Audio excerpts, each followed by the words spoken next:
You guys are one of the good. You guys are one of the good ones. We collectively are one of the good ones. Not separate, Claire. Separate, we're still trash, but together we make up for it. Our good parts make up to be right? one of the good ones. You're one of the good ones. Together. She's good at this. She's a little better at this than she lets on. She's pretty good.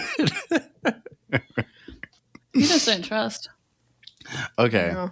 My self-deprecation won't allow me to accept that. What did you say, Claire? Nothing. I was going to just bitch at you again, but we should get started instead. We can. If you're just tuning in. My name is Logan, and this is the Milk and Toast podcast. I'm here with some of my best friends in the world. I say hi to the people, Claire. Hi. And I didn't know Sarah was your best friend.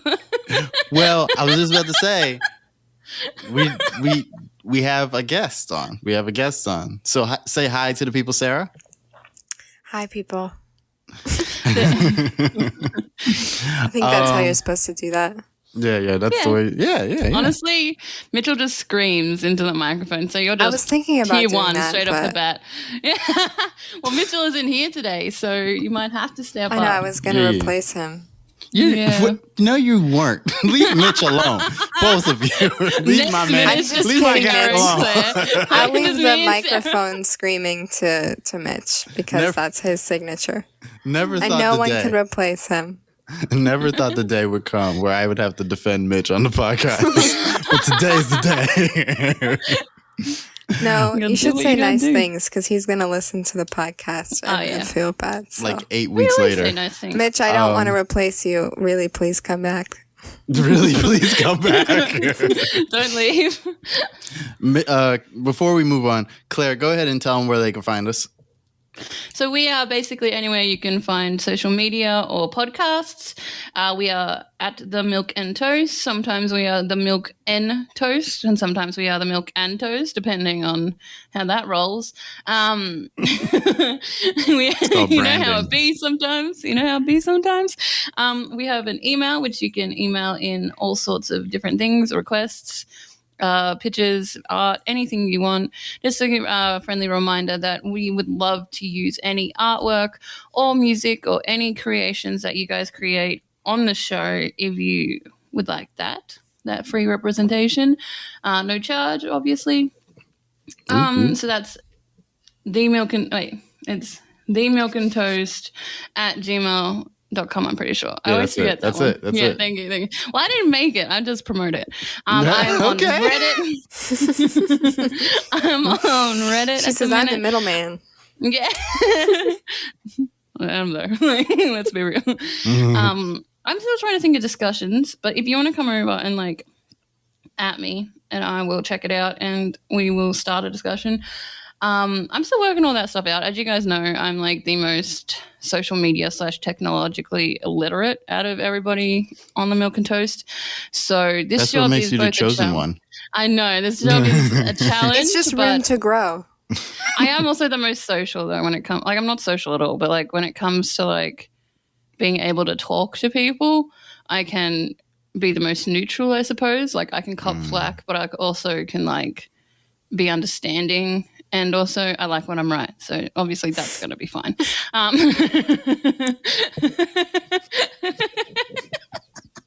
yes. I really want to start a conversation with terrifying. you now. That sounds terrifying. You're so approachable. I know, right?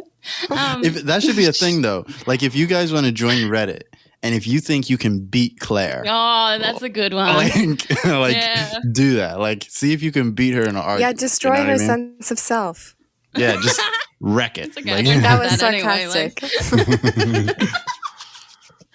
no, man. Come at me. That's all cool. So that's Reddit at the Milk and Toast as well. I'm pretty sure that's Milk and Toast. Mm-hmm. So yeah, come check us out. Come say hi.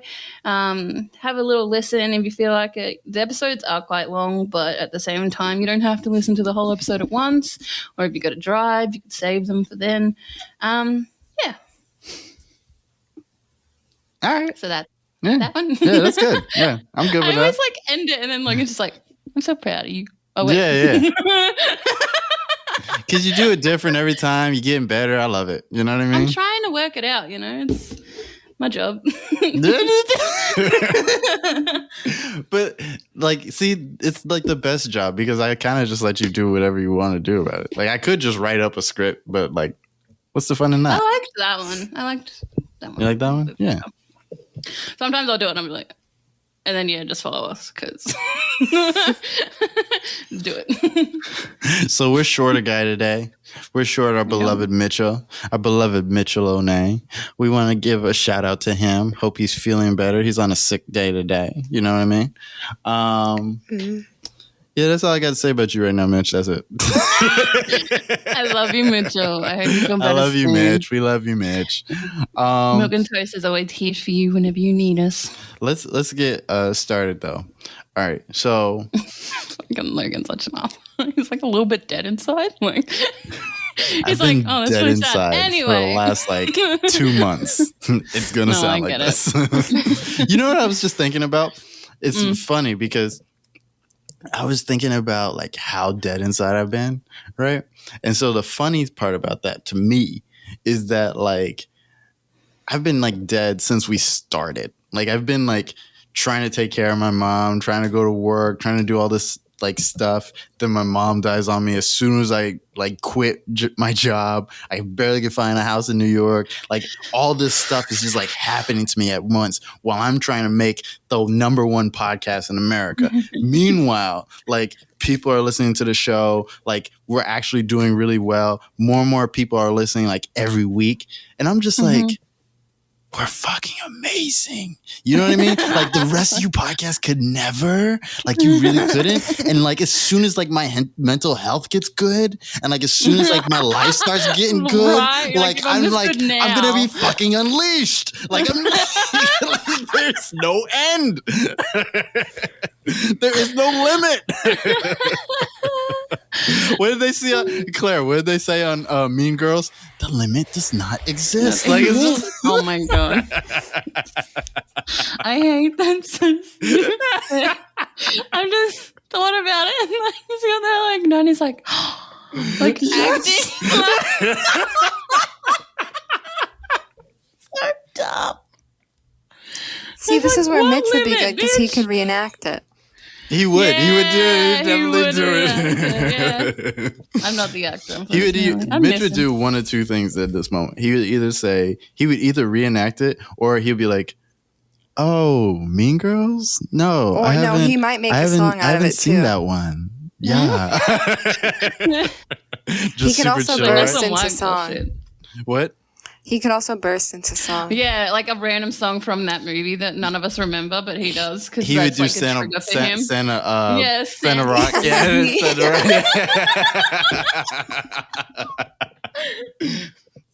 It's funny. He would like get into like the Santa outfit and everything. We'd be like, "Where did that come from?" Yeah, just pull it out. I was no phrasing. This is why I don't do podcasts. No, you're great. It's brilliant. Keep it coming. I love it. This is content. I love it. Content is king here. That's right. I told you. She'd be content. I told you this. Yeah. I just never pushed it because I didn't know if she was just anxious or what. I'm just like, I'm so autistic though. I'm like, I don't know what she's doing, but I like it. I'm like, this is the best idea I ever had. Like, you know, I'm like, yeah. Yeah, right. The amount of times, fucking woman syndrome, the amount of fucking times someone's been like, I've said something, and then someone's been like, oh, I have this great idea, and I'm just sitting there like, yep. Like you, like I know we're joking now, but oh my god, story of my life. Anyways, Claire. There's no way I can mess up the intro to this topic, okay? Okay. You ready? Yep. You wanted to talk about Black Widow. Look at that. See? Look at that. Look at that. Look at the joy. Look at the joy. I have been... Okay, so let's start this conversation off with I've been waiting for Black Widow since 2012. Avengers came out. I saw my girl... Like, I saw my Scarlett Johansson Black Widow babe, and I was like, are they going to make a movie about her? Because I noticed, the Iron Mans and the Hulks, they all got their own movie. I was like, when's her movie? I want her movie. So I'm like sitting here like they're gonna make her movie, and then they released it. They were gonna make a Black Widow movie in like 2014. Yeah, like long time ago. Like, yes, yeah, and I'm keen as a friggin' bean. I wait to 2021. Well, I am. I'm keen as a friggin' bean. Okay. This is a total like Pinto. Mitch a little pinto bean. Thanks for the specification. No worries. I said black bean first because they're my favorite to eat, but then I was like, wait, that doesn't fit. And so I changed it. Okay, so the keen as a bean. Yep. And yeah, I was waiting. And then it got released. It was coming out. I'm like, when is it? I'm waiting. And then it gets pushed back and and then I get some like Carol Denver realness in between it and some Wonder Woman and all that other stuff. Like, that's all cool, but that's not what I'm waiting for. That's not Black Widow movie. And then it comes out and I love it. And it's everything I've ever wanted. But something that frustrates me is it should have come out in between Civil War and Infinity War. Yeah, I think that's when it was supposed to come out. I was like, I wanted it back then. Why didn't it just come out back then? Like, does it not like fit the current chronology or something? Yeah, no, it's from that point in time. It's from that era? Yeah, it's from Phase 3. It's just have you not seen it? I told you I didn't see it before the show. Oh, sorry, I forgot. I'm not the biggest ScarJo fan anyways, though. So it's like, I'm not a ScarJo fan. I'm a Black Widow fan. That being said, ScarJo was amazing in Jojo Rabbit as well. Yeah, but I don't watch any movies. She's like, I like ScarJo, but I don't watch movies. No, I mean, I'm not familiar with the superhero genre that much. That's valid. Have you seen Jojo Rabbit? Me? Both of you. Or anybody? Oh, no. You two would like it a lot. First of all, ScarJo. Second of all, incredibly good. Like, I can't even explain how good that movie is. Just watch it. I'm not even going to tell you what it's about. Just watch it, and you'll be like, oh. I just didn't want to watch. Yeah, like, oh. Yeah, I think that's what it was. Because I felt like I didn't want to watch like a satire about Nazis. Like, I had, but like, you know what I mean? Movie. Yeah, you've seen it? No, I've seen the trailer. Oh yeah. I get you, Logan. But the way they do it is so like, it's like dark. And it's good. And like, Ben didn't want to watch it because he's like, how many movies have we seen about World War II? Like, I'm over it, blah, blah, blah. And I was like, valid, but I want to watch it, so we're watching it. Right. And then like at the end of it, we both turned to each other, got the tears in the eyes, we were laughing. It was a good time. Like, it's just one of those movies that just comes out of the bat and you're like, holy shit, they did this really well. So do it. For me, at least. Okay. Fine. I will watch the Nazi use movie. Like, we shouldn't live in the same country because I need to come over to your house, sit on your couch, and be like, "We're watching this." Every time I say I want to bring you to nice. Every time I say I want to bring you over, you're like, "Ew, America." I'm like, yeah, but that's obviously just a joke. No, let me get you here. Anyways, did you have anything else you wanted to say about Black Widow? That like is like what? I don't know. Well, I don't want to what was compelling? Yeah. Do you think that they did it? Okay. Do you think they did it well in terms of like, I don't know, like, was it very male gazy, like male female power? So that's where this is what I'm saying.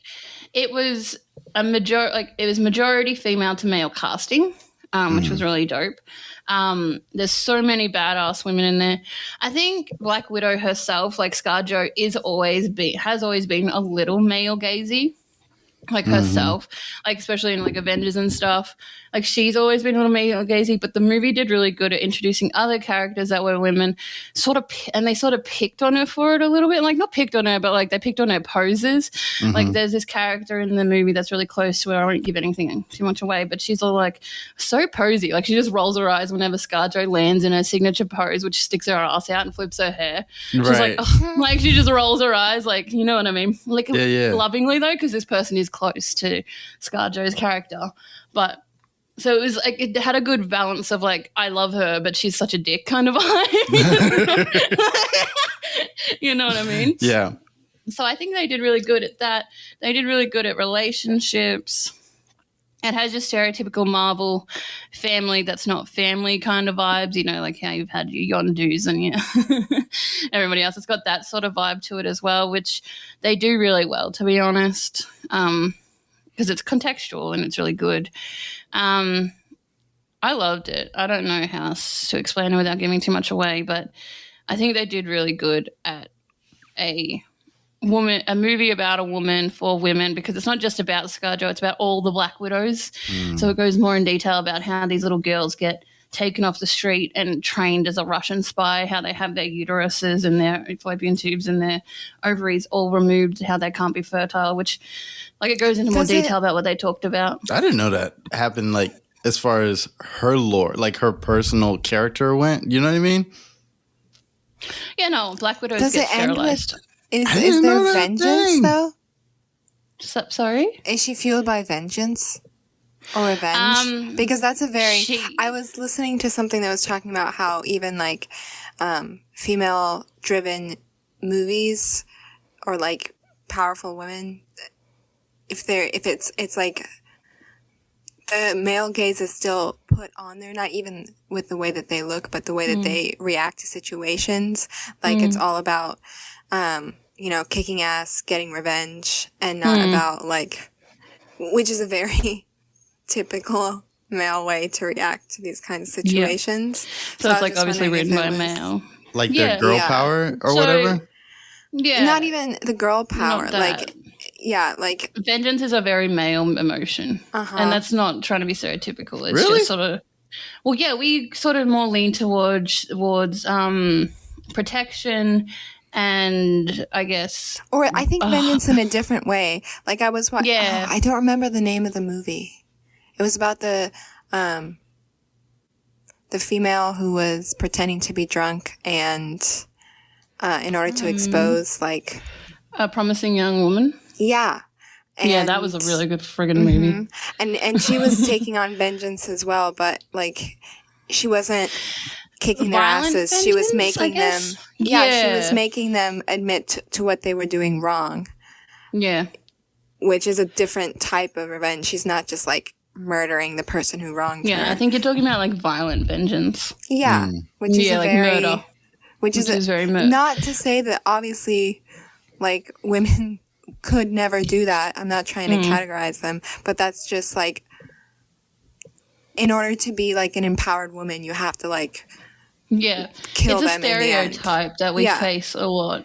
I'm a very vengeance violent woman, so I get what you're saying. Like, but I didn't feel attacked by what you said it or anything, because I get that women are different. With like each woman has a different reaction to things. Like I'll get asked by men like, "Oh, how do women do this?" And I'm like, "Well, I don't exactly know, sir, because I know how I do this, but each woman has their own varying different ways and reasons behind doing things." And I'm not saying that like. Obviously, there are violent women. I'm not saying that. I'm just saying that is a pattern in male-driven movies about women. Yeah. And that's the problem, that it's a stereotype. Just because it exists doesn't mean it's not a stereotype. For instance, I'm a violent, vengeance-y woman, but that doesn't mean I represent every single woman that exists. You know? I guess it's hard to make even a female superhero without having those violent, a little bit of a male-like tendencies. Yeah, I'd say she is vengeance-y, but she's a lot more protection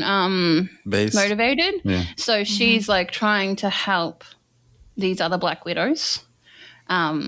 She's a little bit selfish at first because she's, like I said, it's in between Civil War and Infinity War. So she's actually on the run from the government because of what happened in Civil War.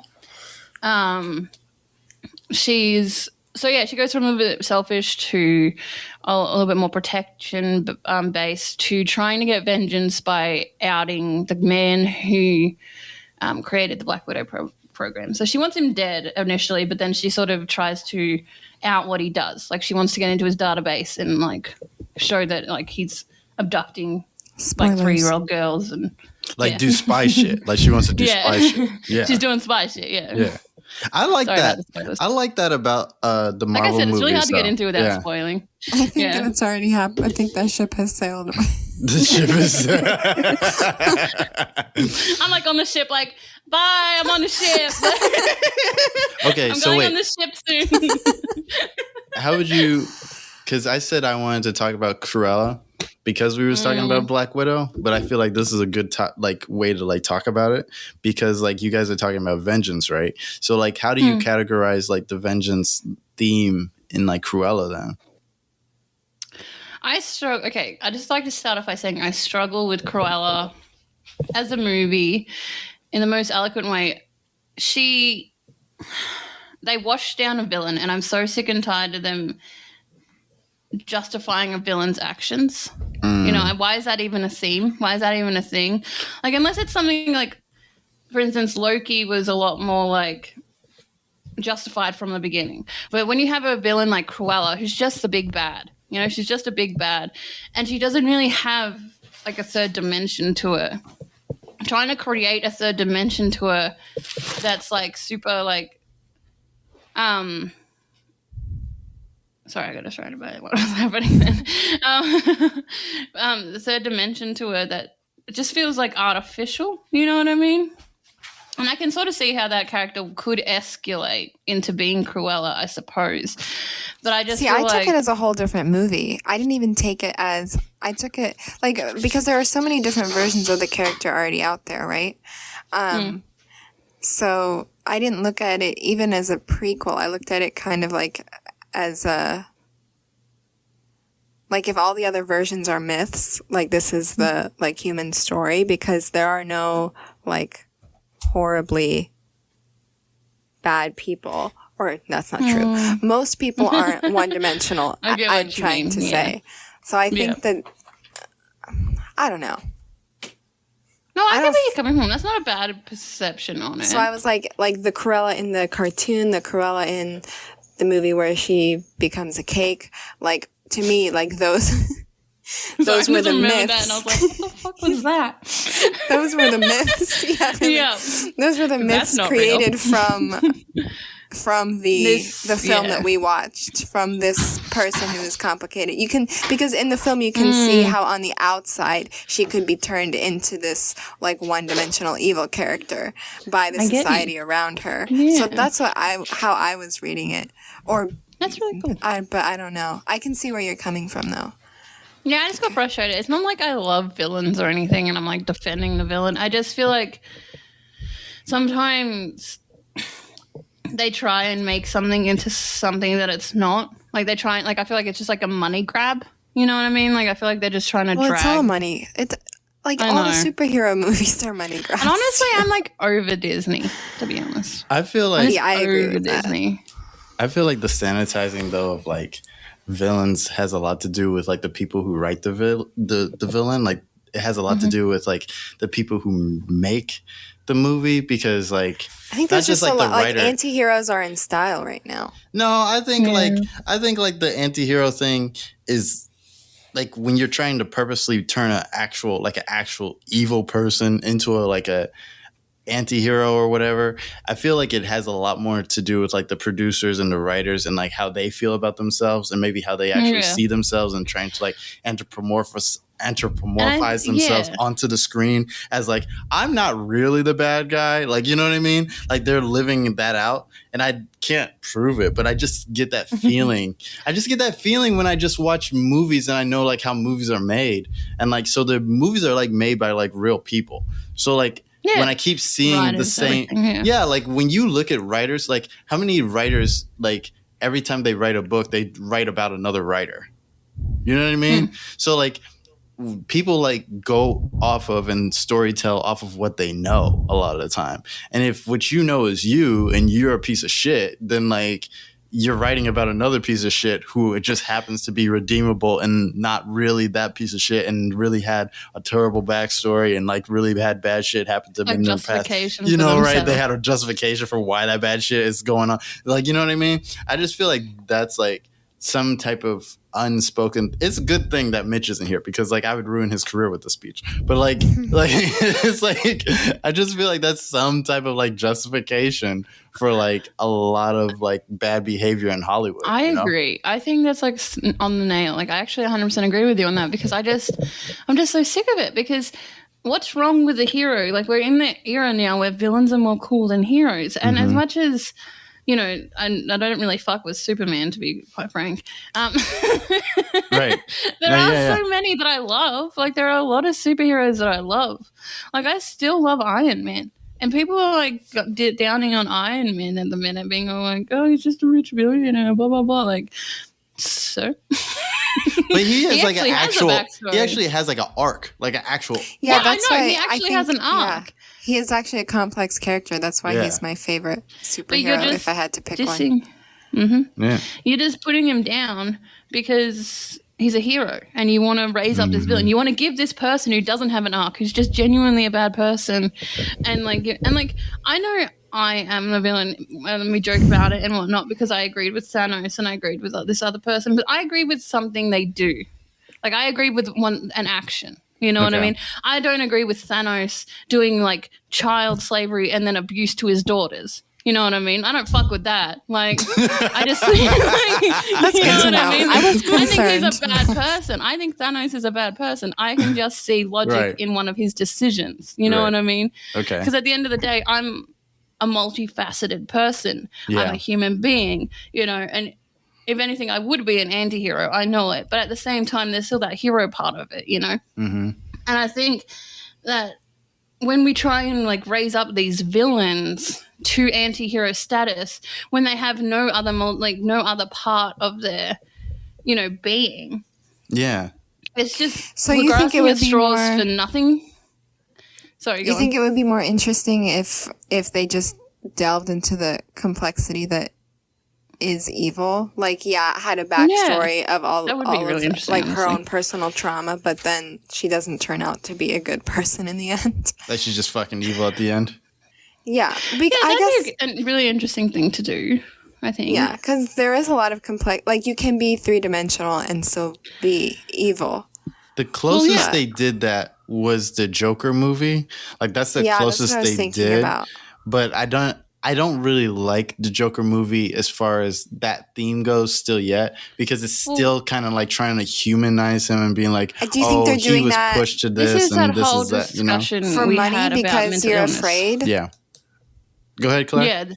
This was the whole discussion we had about mental illness, about how you can have a mental illness. That mental illness can affect your decisions, that can affect your lifestyle, it can affect your relationships, but that is not an excuse for being a bad person. Mm-hmm. You know, it might affect your impulse control, but that doesn't mean you don't have to still apologize for whatever you said during that impulse control issue, or like how you offended somebody or you did something that was inappropriate. You should still apologize before. You shouldn't just be instantly forgiven because you have a mental illness. And mental illness is not an excuse. Right. And that's another thing about villains and serial killers. Oh my God.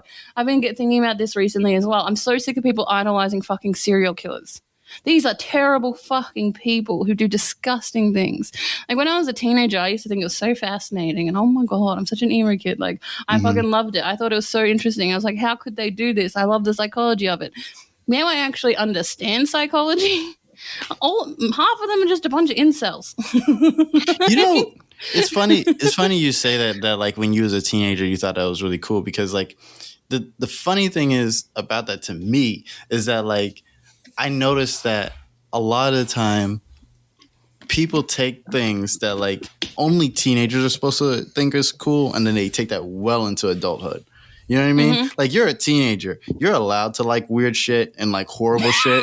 You know what I mean? Because you don't know. You're developing. You don't know anything. Like, your brain barely works. You know what I mean? And like, you're just trying to like not fuck everything and not smash everything to pieces. You know what I mean? But when you get old and you're like an adult and you're still like, you know, doing that shit, it's like nobody like says anything, and it's really bad. I feel like nobody says anything because you're an adult, because like at that point when you tell adults not to do something, it's either one, you have to be the government, or you're going to fight that person.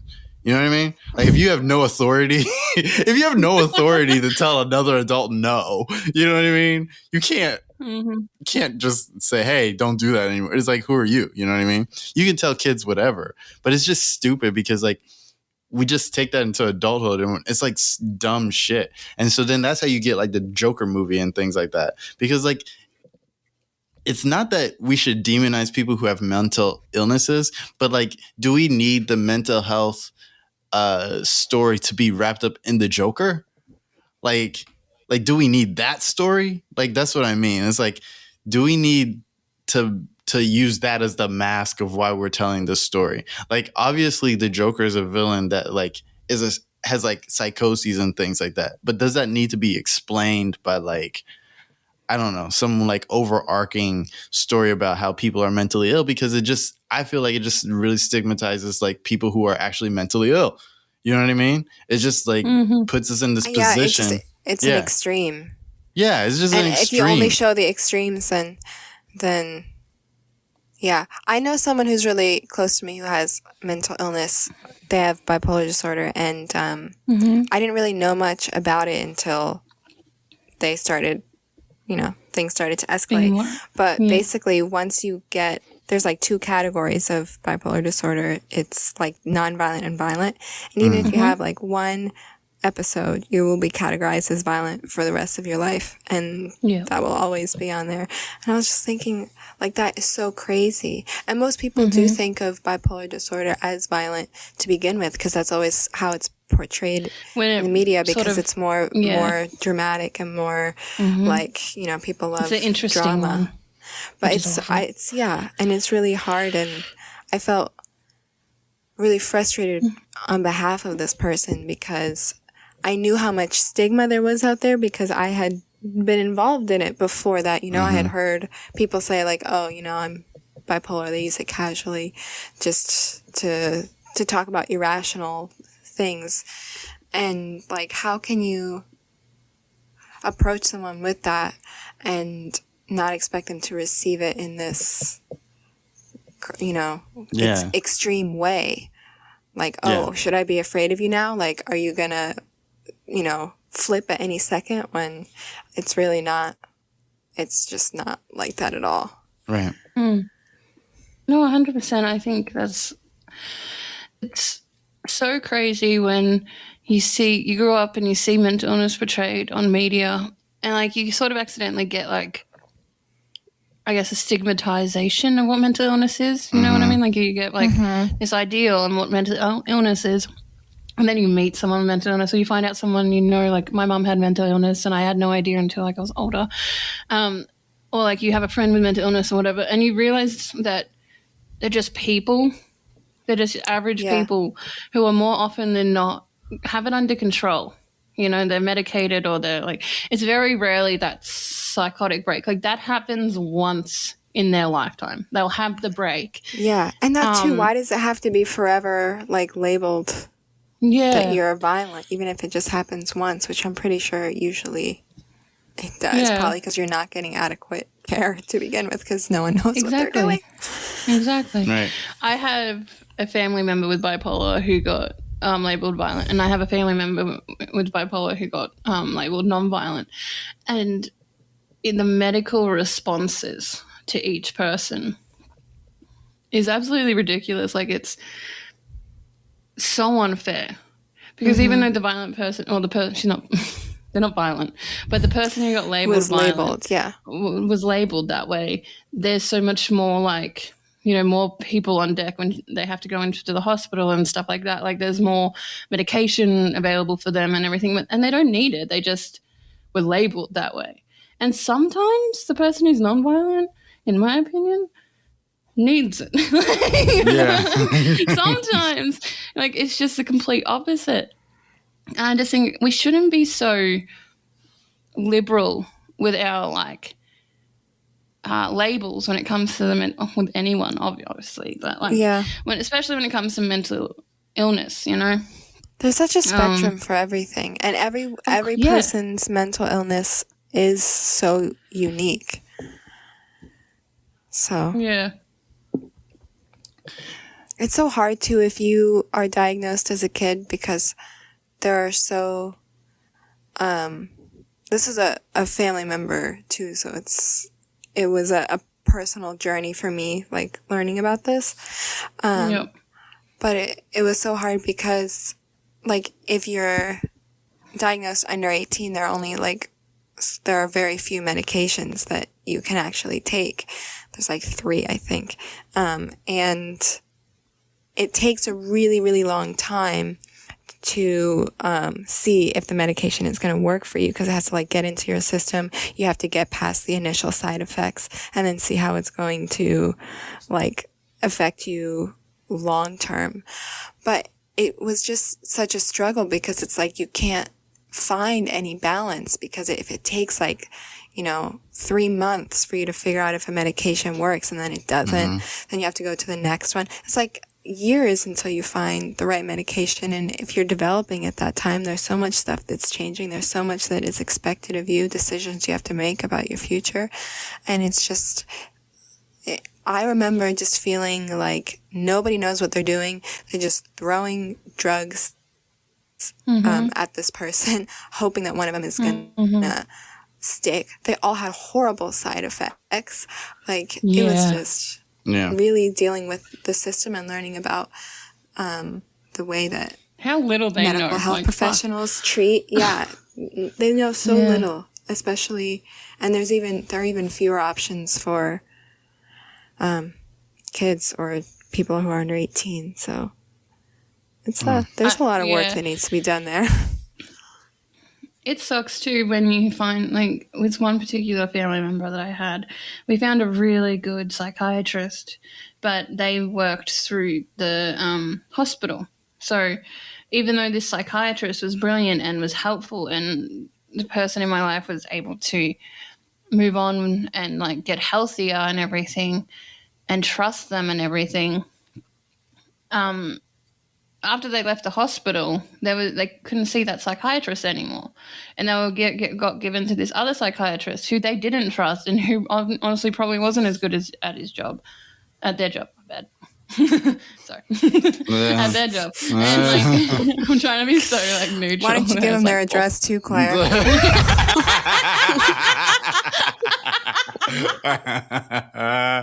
Oh, wow. Ooh-ee. All right. I'm done. Peace. No, you're all good. My point though about how like so many different medical professionals are it just depends on where they're at and whether or not they're good enough. I wish people would just be honest about the fact that they're guessing too. Yeah, that'd be really nice. Yeah. That'd help.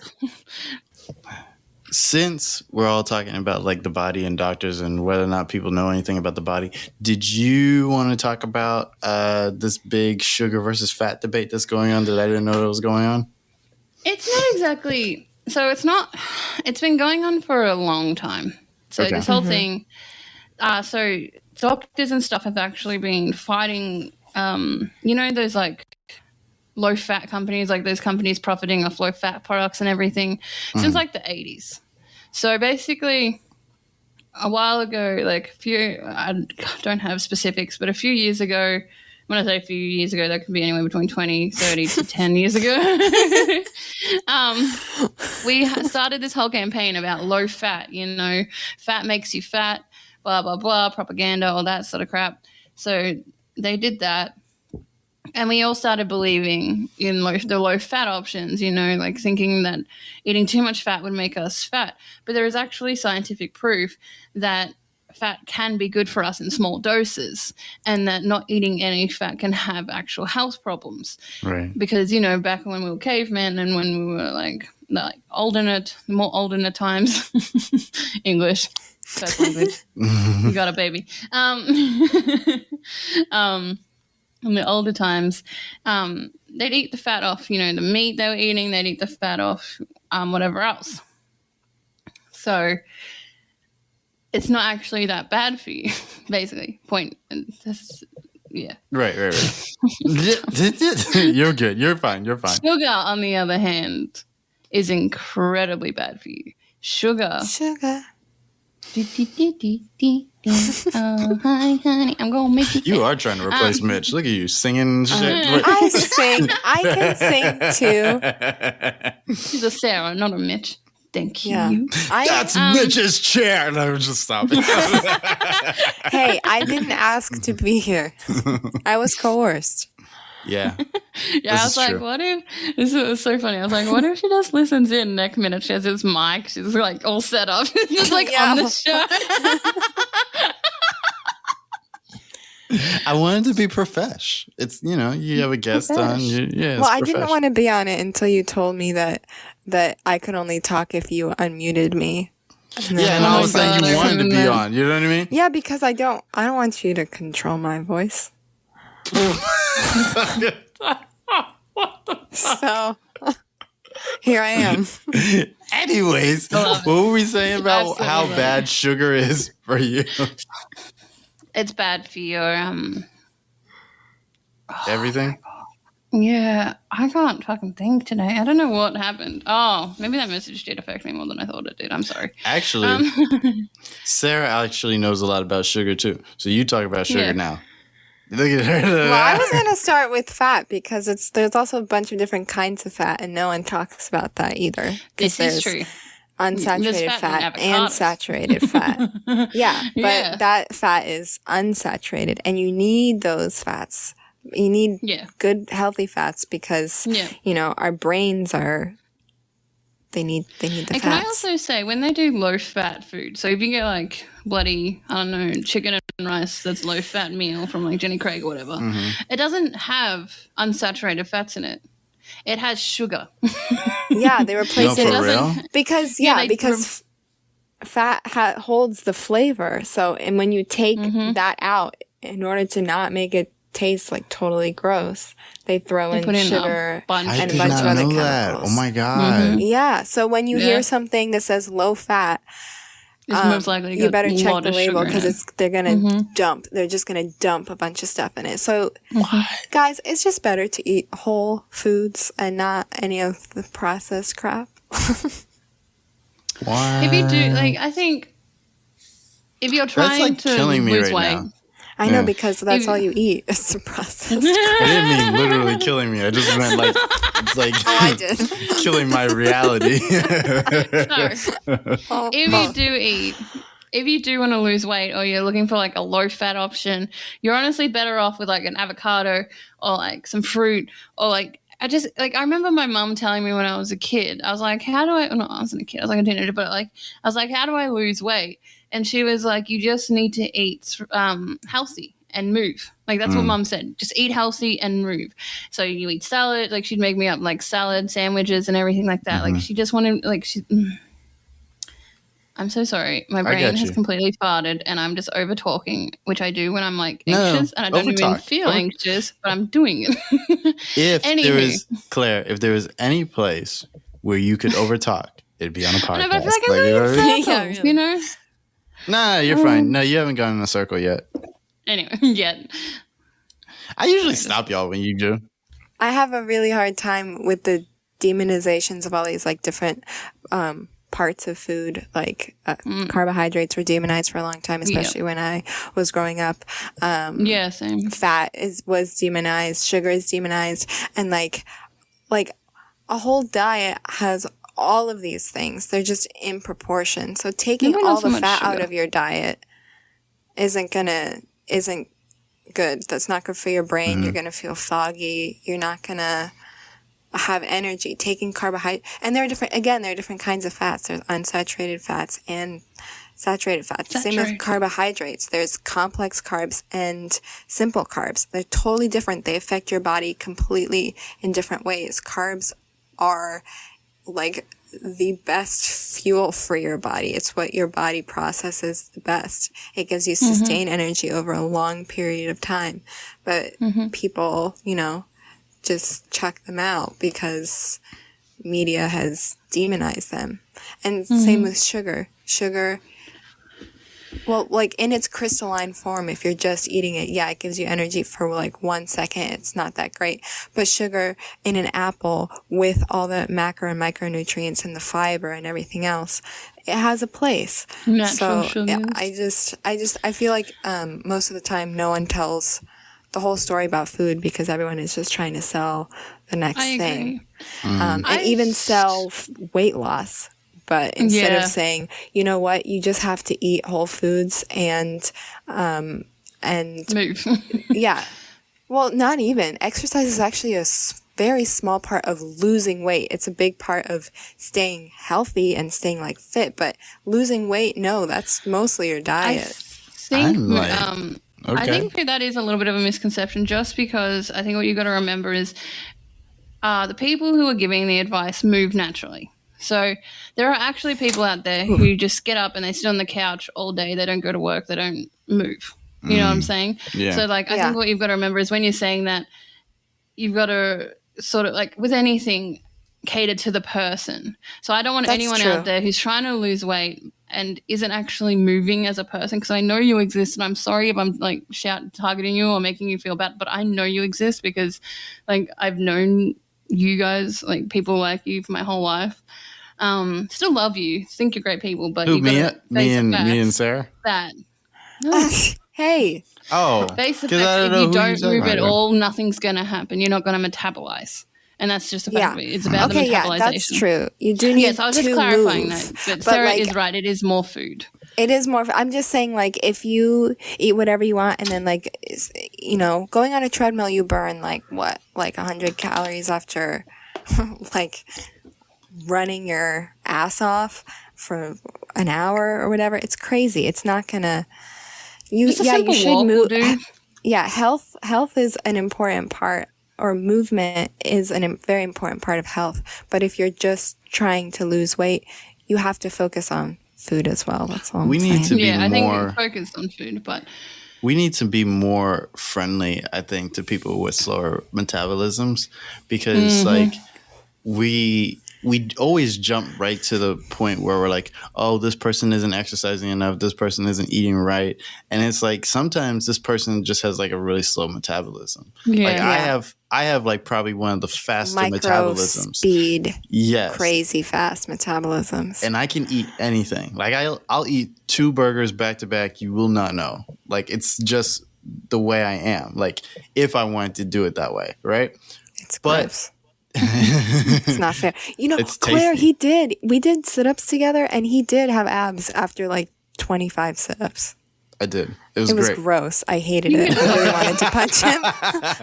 But that should be okay. Like I should be able to do that, and somebody else should need to do like 50 and then to get the same amount of abs. Like that should be okay. We should leave people alone. More. You know what I mean? Like no.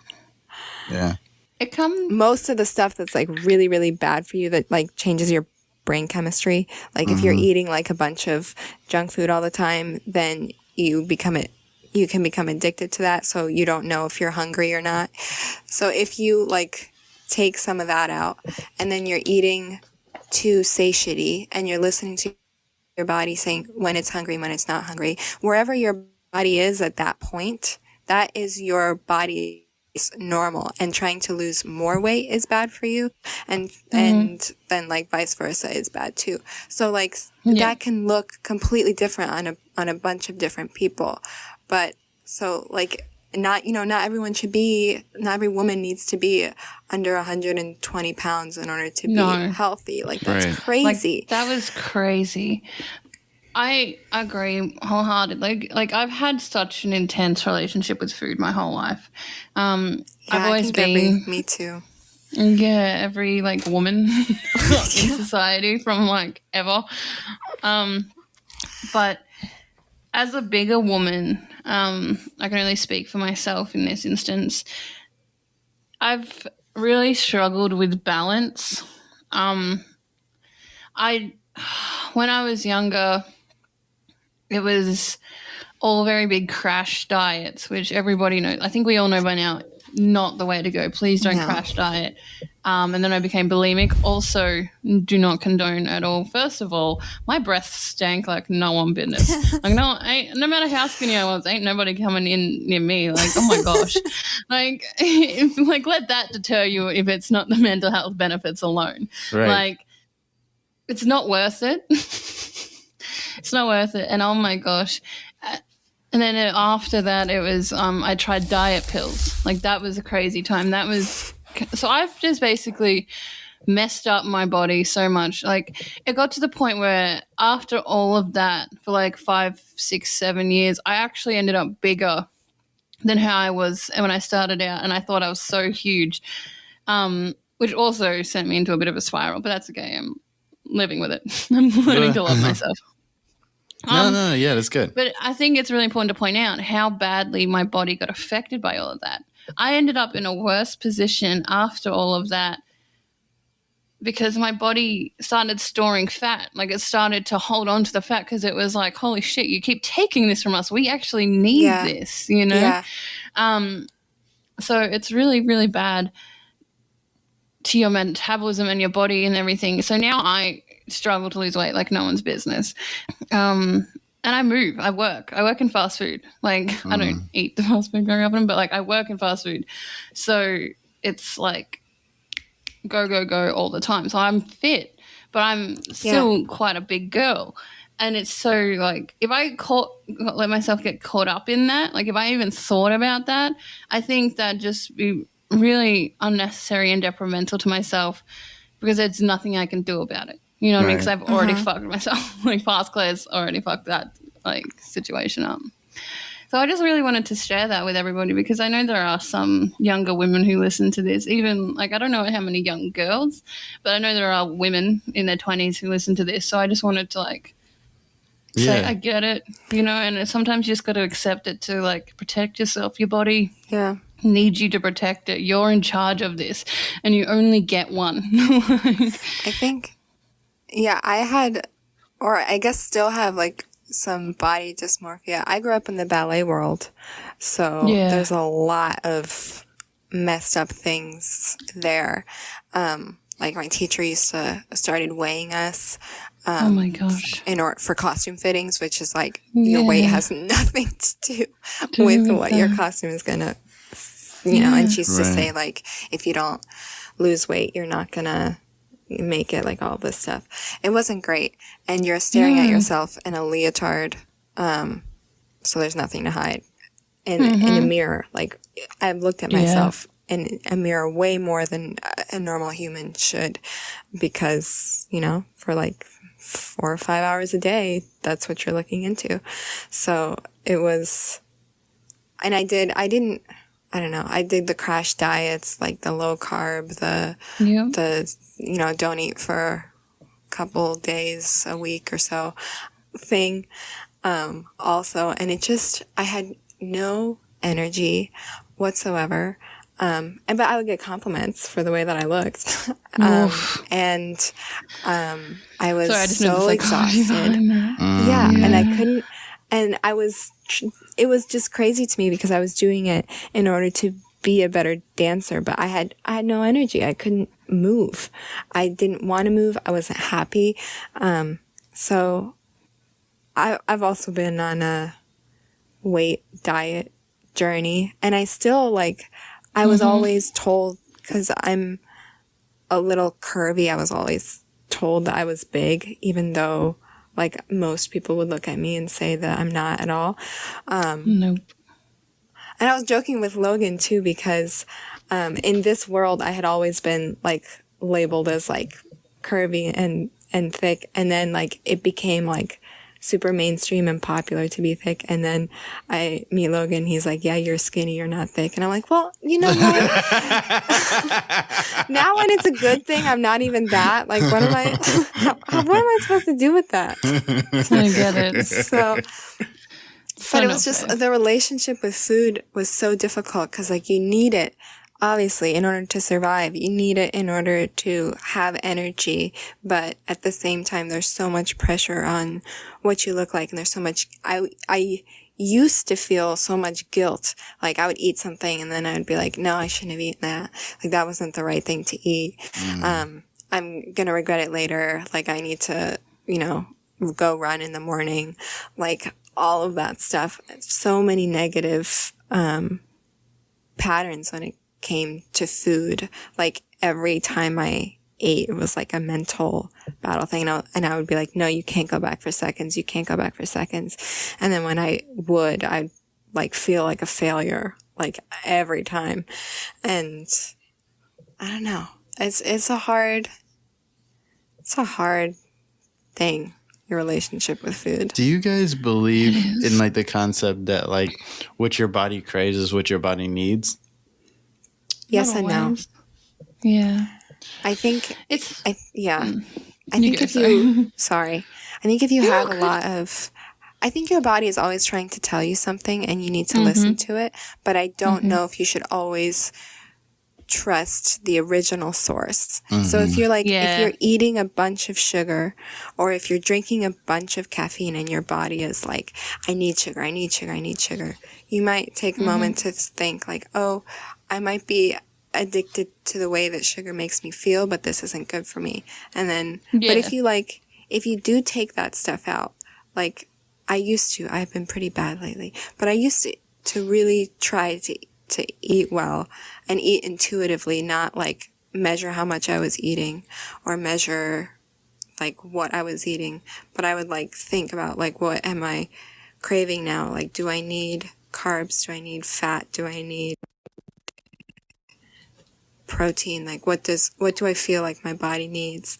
And if I wasn't eating a lot, because obviously a couple Oreos isn't gonna like throw it all off. But no, and like, it's a special treat because you do deserve those treats. And I think that's something that we also need to remember, especially women who have had any relationship with food, whether it's turbulent or even just a little rocky, we are allowed to treat ourselves. Like even when you got like those fitness junkies, no offense to you, you're a fitness junkie, and just the way that came out of my mouth, I felt really like it felt mean, but it wasn't meant to be. Like if you're into fitness, like that's your business. Like you go, girl. I've been on the couch for a year, so it's not me fitness, right now. Like you can see, like I follow this fitness group because I know them, and they like I know one of the girls who work with that fitness group, and they like advertise like going out for burgers and stuff, but they also advertise the fact of like in moderation and stuff like that.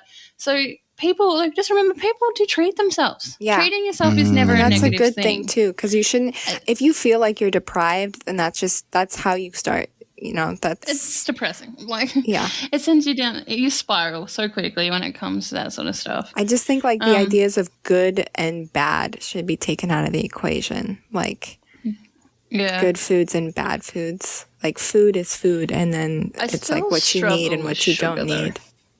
Like just personally, I still struggle with the concept of sugar. I'm not necessarily talking about sugar that's in like fruit and stuff like that. I'm talking more like that white sugar. That $1 white sugar. It is the same sugar though. It's just without all of its but other I feel like buddies. It's got so many more chemicals. Like I don't know. There's just something about it that tastes so much more chemically. Like it tastes better, you mean? No, like it tastes worse to me. Like really? I think like natural fructose tastes so much better than that crap. But also I drink coffees and stuff like that, and there's so much sugar in it. And also I can't drink coffee without sugar, so I'm like being a bit of a hypocrite.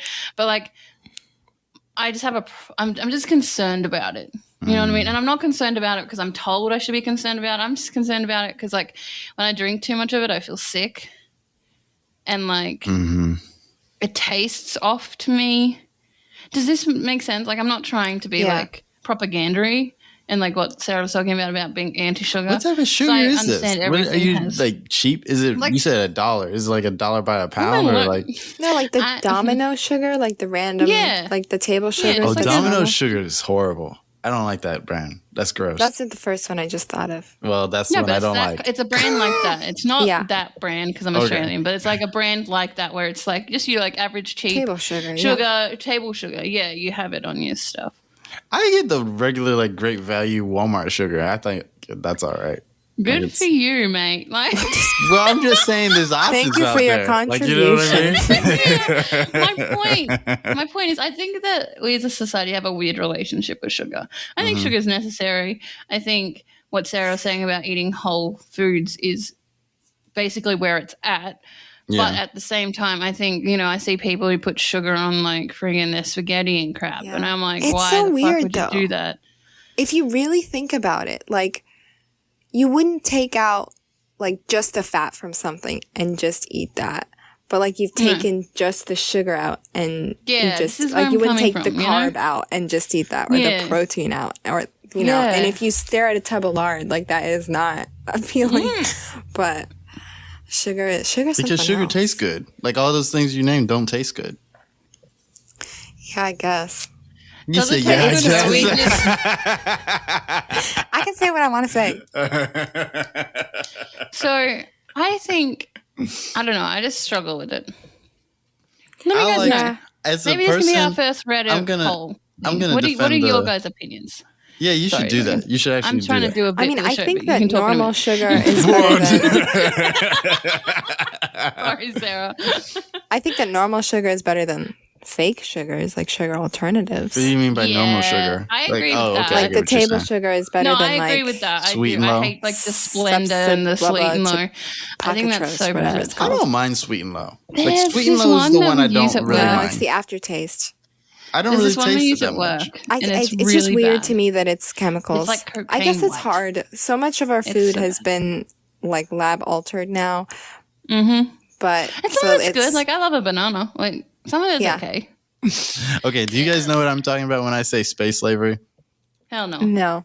Great, because that means I get to explain shit. Because I was just listening listening to people. Explain stuff because he takes forever. Yeah, I know. And he edits it down in the podcast. I do. Like he edits it down. He takes so long. And if I say something, he'll leave that in, but he'll edit how long he talks for. So I just sound like an asshole. Like I just sound like I haven't been sitting there for an hour hearing him talk about some subject. Well, I didn't do that last episode. You can go listen to it because I do talk forever, and like Claire gets tired of me. You can hear it. Yeah. So like it's I love how you admit it. Like you're like, yeah, I was actually talking a really long time. And I was like, I know I talk a long time. Let's pick the show back up. Let's go. And you're like, oh my god, Claire, I was thinking, stop. I'm like, no, I'm sorry. No, Claire, just for like your own catharsis. I was thinking about today, like how long I talk, and I was like, wow, I really do talk like a lot. But then I was like, but that's why I made a podcast. And I like went on with my day.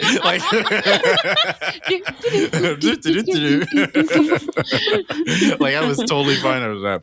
Anyways, no, what I'm talking about space slavery is Mitch is gonna be so mad because like we're talking about this when he's not here. But he can comment in the Reddit. Yeah, he can comment in the Reddit. But like every other episode we talk about space, but I wanted to talk about space slavery because this is something that's been on my mind for the last couple of weeks, is that like Jeff Bezos and like all these other assholes keep like shooting themselves into space, right? And they're not doing it for any not for any like stupid reason where like they just want to be like the first billionaire in space, or like they actually are doing this because like they're trying to form a business and a business model where like they can like send people into space. Like Richard Branson is very, very clear about the fact that he wants to send people into space and then shoot them back to Earth so that you can get from like New York to LA in like 5 minutes. You know what I mean? It's like that type of shit, you know? That is so bad for the environment. Yes, it is. That is so bad. That's like the worst pollution. They don't care. And even worse than that is the fact that there's no laws in space. And so this is what I'm thinking is that like if you're a billionaire and you're already like, let's say you're Jeff Bezos, right? And you already just came from running a company where the people in your factories had to have literal jars next to them while they worked because they couldn't take pee breaks. I'm not thinking your ethics on workers in labor are going to be that great once you actually leave the planet and there's no laws like restricting you from doing anything. You know what I mean? Like technically it's not illegal to tell your employees that they can't go to bathroom breaks. I guess. I'm not quite sure about that. I'm not sure about that. But that's something that happened at Amazon, right? If I'm imagining Amazon on Mars, like it's just slaves. It's just slavery at that point. Like nobody's getting paid. Like I remember when Mitch was talking about, you know, how great it'd be to like leave the planet. And I was like, listen, the billionaires are going to leave. And then he's like, yeah, but we're going to need workers there. And I'm just like, you don't want to be that guy. You don't want to be like the cook that works on the Amazon plant on Mars because like you're not going to get paid. You're not going to get paid. You're going to be treated worse than like the way we treat immigrants here. And that's another story. But like, that's basically it. You know what I mean? And I wish somebody would stop me from talking. Yeah, because it's going to be, it's going to be a rich person's paradise. Yeah. Because there's going to be a bunch of monopolies. It's like the people who get there first, the people who can afford to build up that kind of infrastructure are going to have all the power. I feel like they'll pay the people to build the shit, you know, off-world, but they're not. Ooh, wow. We're at that point of our history where we can say off-world. That was weird. That was weird as fuck. I did not like myself. I don't want to say that. I don't want that to be part of my lexicon. That's like in every alien movie I've ever seen. Like they're like, off-world, they did this, you know? But it's just I like. I don't accept this. You know what I'm saying? It's too scary. It's too scary to say that. Like to casually. Say off-world? Like to be like we're now like a galactic like species. Like I grew up with a mom who's a sci-fi nerd, so I say off-world like unironically before this time even happened. So like, right? Good for you, Claire. But now, yeah, right. Claire's like, I did it before it was mainstream. You know what I mean? I was waiting for that. It's also true. I'm a cool kid. Shut up. You're a hipster spacer. Yeah. We wear robes. But no, what do you guys word think about that? You guys do you have any thoughts about like the fact that like all of these billionaires are just like slathering at the fact that they don't have to pay anybody anymore as long as they like move to Mars? Yeah, whatever. What did I say? Slathering? Slathering. Same shit. Anyways, yeah. I think it's gross. Just gross. Hot takes. Hot take is all we have on the Milk and Toast podcast. The best and the brightest. I don't know. It's scary because the only thing I think is similar to the kind of lawlessness that space could have is sometimes what's happening in the ocean, because obviously it's much harder to police that area, and there's a shit ton of slavery that goes on there. A lot of people who are forced onto ships, especially fishing boats and such. Mm-hmm. There's a lot of piracy going on. It's just scary. So the idea of that happening, not only in a place where you can't even, like where the access to oxygen could potentially be controlled, that's really scary. They should bring piracy back. Like they should space pirates. There already are pirates. I just said pirates. There already are pirates, modern day pirates. Now who's the hipster? Hey, Miss Flannel. I don't wear. I knew you were gonna come out in the flannel shirt as soon as you said hipster. Listen, this is the perfect shirt for the slight chill.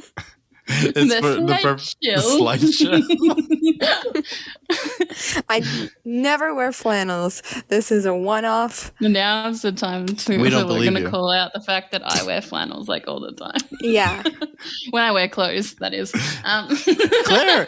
Claire is never ever above a low blow. Like she's never like she is there for it. No matter who you are. You're like Johnny Cage. Like you'll do a split and a nut punch. But you also Claire, but it's not even like that. You'll say it, but then you have no problem like going back and saying like, "Oh yeah, I do that too." Like you just want it for that 1 second of like, I got you. Yeah, it's for the second.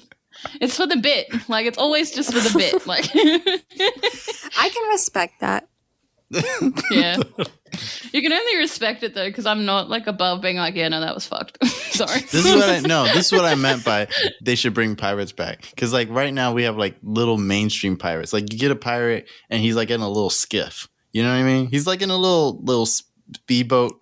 And then, like, oh, you want, like, big ships pirates. Big ships. Yes. Like Johnny Depp?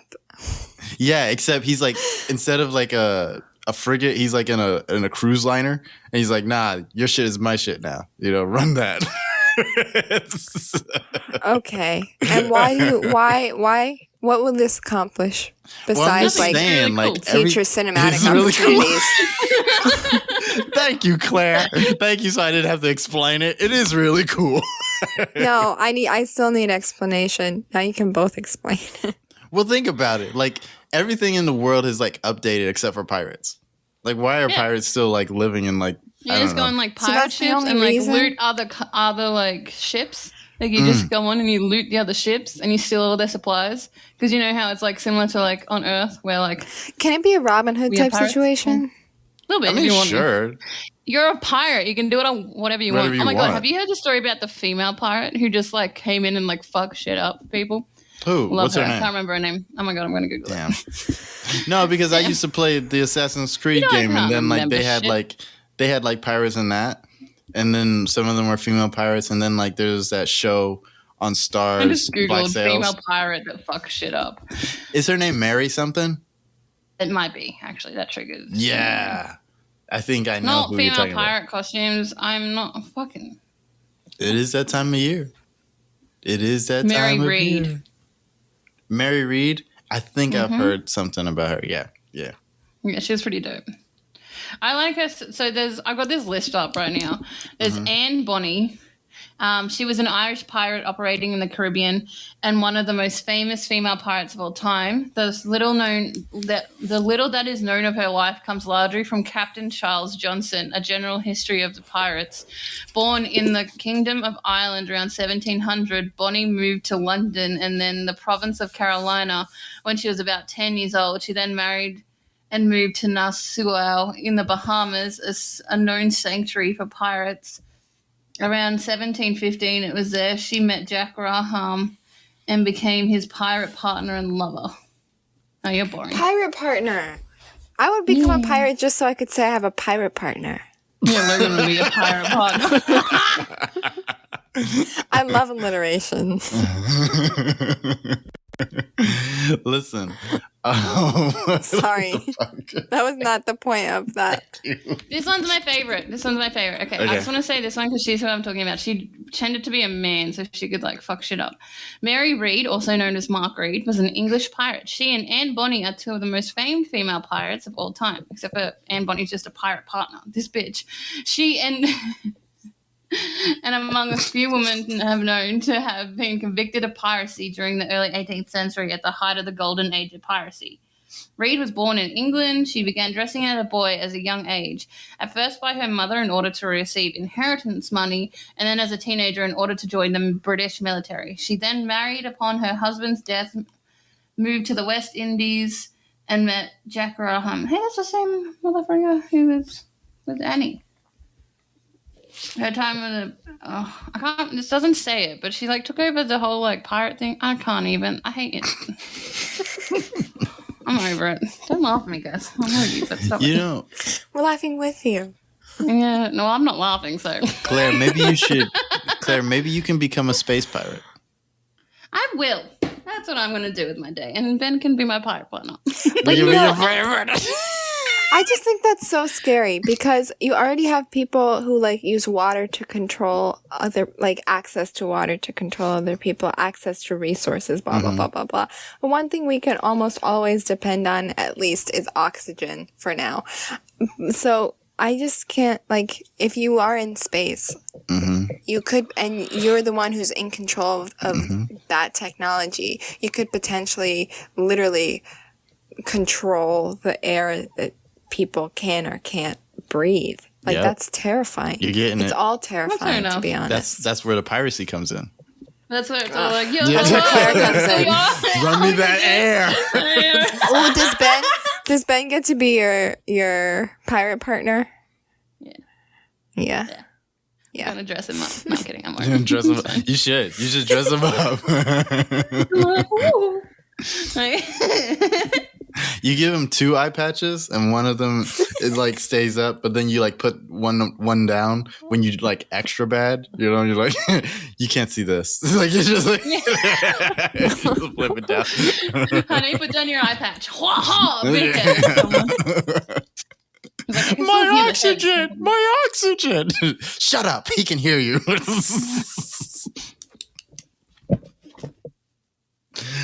No. Yeah, I don't think everyone kind of romanticizes the idea of like moving to Mars and all of that stuff and thinks about it as like a fresh start and the opportunity for like a new society. But I think it would be so much worse because you just... There's no laws. There's no regulation. There's no laws. Rich assholes would be in power. They would have more power than they even do now because there wouldn't be like, they would be the ones making the governments, you know? I think it would be terrifying. It would be terrifying. You would need like a whole revolt. And then it wouldn't even work because like Jeff Bezos is like rich and scary enough where he would like cut the oxygen off. Like he'd be like, well, you know what I mean? Bezos become like Darth Vader in this scenario? Jeff. My good friend Jeff. I said his last name. Wait, how would he become Darth Vader? Oh, like, I don't know. You were talking about his access to like, or his ability to control air, and I was just thinking about his like. He's gonna do it to the Force. Yeah. I don't know. He's just like the number one space bad guy. He's like, and he's a lord. He's like the number one space bad guy when you think about space bad guys. So, but he's the space bad guy. But like, who's the space bad guy behind him? What do you mean behind him? Because like Darth Vader isn't the main guy. Like he's the number 2 guy. Who's number 1? See how the fake fans be coming out, talk about shit they don't know about. I was a Star Trek person, so leave me alone. Damn. But only the really old ones that are totally ridiculous. None of the new stuff. Do you like William Shatner? What? What? I'm just asking her. She likes Shatner because like she likes the old ones. All of a sudden she doesn't know what I'm talking about. It must mean I don't know. Fake fans all around. I don't want to talk to y'all no more. I'm not a fake fan. I've watched all of them as a kid, but I don't know who plays anybody. I'm not a Naruto fake fan. I just haven't finished the series. No, that's not true. You got to stop that. You got to stop that. Stop speaking on my name like that. I think I have pressed a button, and I am curious about pressing it again. Because I love Naruto. I want to press it again. I love Naruto. No, don't do that. Do it. You've had enough time to watch it all. And watch the Boruto series, and yet you haven't. So, fake fan, because if you really cared, you would have seen it all with the rest of us. That's not true. You're also older than me, and I've seen it all, and you haven't. Ancient. So, I'm older than you, and I saw it. I pressed it. I pressed it. Look at him go. Oh, you did Age and Naruto. That's a double whammy, Claire. You've done all of that. Like, I hate it here. I did it twice. I'm impressed. I'm not a fake fan because I have a relationship with the series. Okay, it's a labor of love. I draw it out so it never has to end. I love the show so much. I don't want it to end. Okay, you guys on the other hand, you're like, you know who you sound like right now? What? You sound like from Ratatouille, the guy who's like, I don't like food. I love it. And if I don't love it, I don't swallow. Yes. That's who you sound like right now. Yes. Just like all of my partners. Oh my God.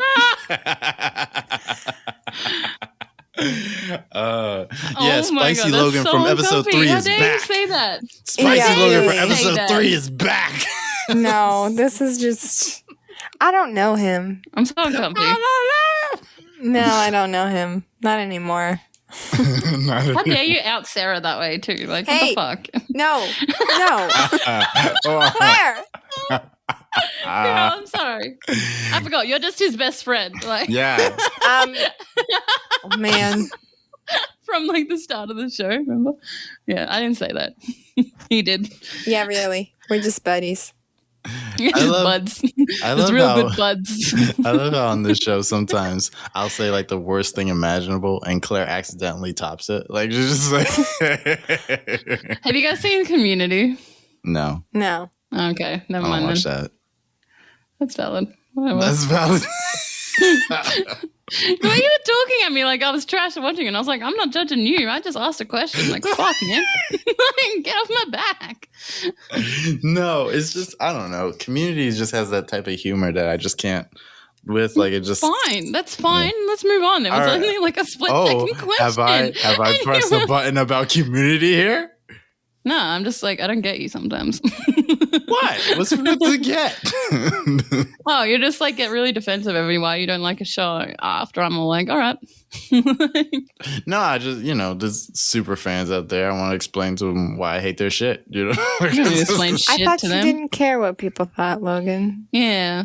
There's a bunch of contradictions. I don't care what people think. If a super stan is going to like come at me, like, I don't want that to happen. I'd rather explain myself now so, like, I don't have to talk to people later. Whatever. Yeah. All right. Yeah. Well, I gotta bring me into it, but okay. You're the representation of that. It's like, that way it's like, I've already dealt with it. We've already had the conversation. You don't need to come to, you know what I mean? You're not going to do better than Claire in this conversation. Like, thanks, but also fuck you. You're welcome. And fuck you What too. a healthy relationship. Hey, the healthiest. We yeah. I love everybody. This is why we'd never work. This is the weirdest conversation now. Thank you, Claire, for that conversation. You're the one making it weird. I'm just being blunt and honest. Living my best life. I'm not insecure. I got a man. It's fine. Yeah, Logan, you don't have a man. I know. I'm just so lonely. Yeah. What is with these boys coming after my man? Get out here. Ben would be a good partner. He is a good partner. Like if you had to think of like a guy to be your partner with as a guy, like Ben sounds ideal. Like, I get where Mitch is coming from most of the time. Like Ben sounds ideal. He does sound pretty great. Yeah, he does. He has his own flaws, obviously, but Clarence never says anything bad about him, so like he's chill. Like he obviously like plays video games and stuff. Says that's honestly the worst thing about him is like trying to feed him dinner while he's playing video games. He's like a child. I'm like, get the fuck off. See, that sounds like a plus. That sounds like a plus to a guy. Like it's like he's dedicated. Like he, like he's gonna be there. Like that's true too. He's actually quite dedicated and loyal. And like does shit for me all the time, and I sort of don't thank him enough. So thank you, my gorgeous man. That just sounds like a great guy. Say it again. Say it. Now me and Mitch. I want you. Now me and Mitch. Shut up. Leave me alone. I am so good. I am the best. No comment. I am the best around. And nobody's ever going to take me down. Thank you, Claire, for getting that. You're welcome. This is why we're friends. I know. Thank you. We're gonna wrap soon. Did you still want to talk about big girl clothes? We can do that if you wanna. Yeah, sure. Why not? That's an interesting topic. I feel like we kind of skimmed it with the body image part. Yeah. So do you have anything like nuanced to say that's not that, but is that? Or I mean, else we can it's save not it for necessarily another nuance, but it's sort of just like what I wanted to just say was like I think clothing stores really need to like stock for everyone. I'm so sick and tired of there being big girl stores and skinny girl stores. I think that's just absolutely ridiculous. I think we should we're all women, we're all like clothes. We all find a certain dress beautiful, because I've had like skinny girls come up to me and be like, that dress is amazing, I love that dress, blah blah blah, and I tell them where I get it and they can't shop there because it's too big for them. And like I'll see clothes on skinnier girls and be like, damn, I want that, but I can't buy it because it's in the skinny girl shop. And as much as we've come leaps and bounds in, you know, having clothes for bigger women, because we were the minority when it came to clothing and sizes and stuff, we have gotten better at that, at least where I live at, like in general. But now we need to focus on the like normalization, the combining. I agree. Yeah. Why don't they just because make the also pattern? Because also you have like you know, friends who like to shop together and they're different sizes. You want to be able to go to the same store, and be able to try stuff on together. You don't want to have to go to one store and then one friend not be able to try stuff on. This just happened to me recently. So and I was like, this is so stupid. Why don't they have a wider range of sizes? It's not just as a general thing. Like, just have your store be generally, like, and, like, you'll find some stores that are good at that and whatnot, but it's still just, like, why isn't this normal? Why isn't, like, Cotton On got sizes for everybody? Why doesn't this shop have sizes for everybody? You know what I mean? Like, sorry to call out Cotton On specifically. It's just the first thing that came to my head. That seems to be a problem for just, like, big people in general, too, because, like, I know bigger guys that can't shop at the same stores as well. And, like, that's true. That doesn't really make sense to me because, like, why wouldn't you just minoritized? Why wouldn't you just make like the same shirt in like a bigger size? Like when you buy shoes, that's what they do. Like they have the same design, but like in 15 different sizes. So over the fucking fat phobic answer of it costs more money for the more material. I'm sorry, but the clothing are so underpriced, or the materials are so underpriced, anyways. So. No, fuck you, first of all. And also, if you are catering to bigger people are going to buy in your store and your money's going to even the fuck out. You're probably going to spend and save as much as you would initially. So you're just being a fat phobic dickbag. That's what you're being. So fuck that answer. Like, raw resources and the labor that is probably slavery is so cheap that it, no, that's not even a factor. No. Oh, that's a whole other subject. Let's not get onto like the whole slaving clothing. I was just thinking about. I was just thinking about like, what if they just put factories on Mars now, and then that just ship the clothes back? Honestly, everything's connecting. Should we bring broccoli back? Should we bring broccoli back? Yeah, they just throw broccoli on Mars. Make broccoli on Mars, and they won't to feed the slaves on Mars. No, don't do that. Cabbage is mad versatile. So, like, there's like 3 different things you get out of a cabbage. Yeah. Sorry. So. I didn't mean to start that. That was awful. I feel really, really bad. You know how my mind works. I don't condone any form of slavery ever. I don't think you condone slavery. I'm just like, what the fuck? Well, like, I've been misconstrued. Out of context. Oh, you know so what you people care do about with people media. would think too. Okay. I think a lot of like really popular stores now, though, kind of use like having smaller sizes as like an exclusivity factor. So that's also and like a lot of stores that do have a bunch of variety of sizes are sometimes labeled as like lower end stores. So it's kind of like, because for them, like having a niche makes them popular, like more desirable. Yeah, exactly. Even for like the bigger clothing stores, like that's a niche, so it can be expensive. Whereas if you have like a whole buffet of clothes. Like, My thing is, it doesn't have to be like that. I'm just saying that I think that could be a factor in what's going on. I think it's everyone's attitudes too, because I was talking to this girl in this big girl clothing shop I loved. Some of my best pieces come from there. I was talking to her and I was like, oh, we should, like I was saying this conversation about we should be more like inclusive, and then she just had this attitude of like, why? Skinny girls have always had it. Like skinny girls, like she was just like really anti-skinny girl. And I was like, excuse me, but I refuse to like ever put down another female about her body. I think every female on this planet has been body shamed enough, or told what her body should look like.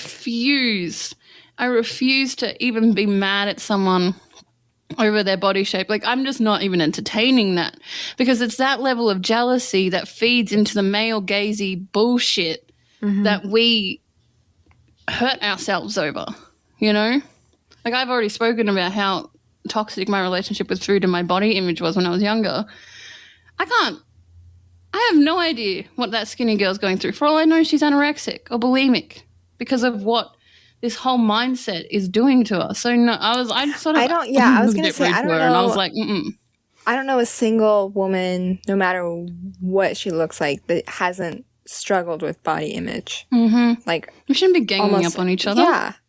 It's not big girls and skinny girls. That's the whole point of what I was saying about including everybody. Like, fuck. Do you feel like...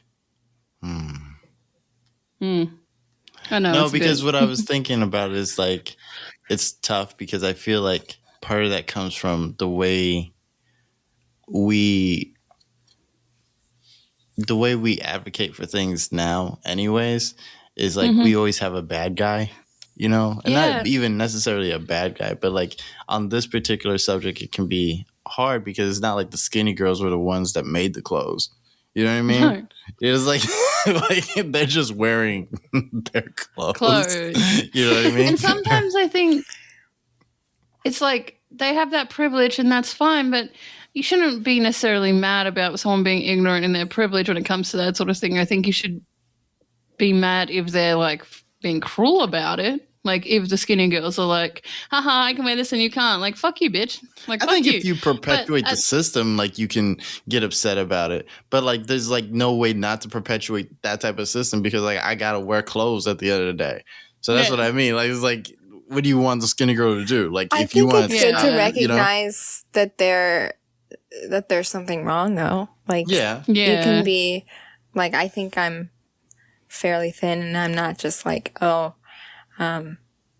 no, I have clothes, so screw the rest of you guys. Like, what?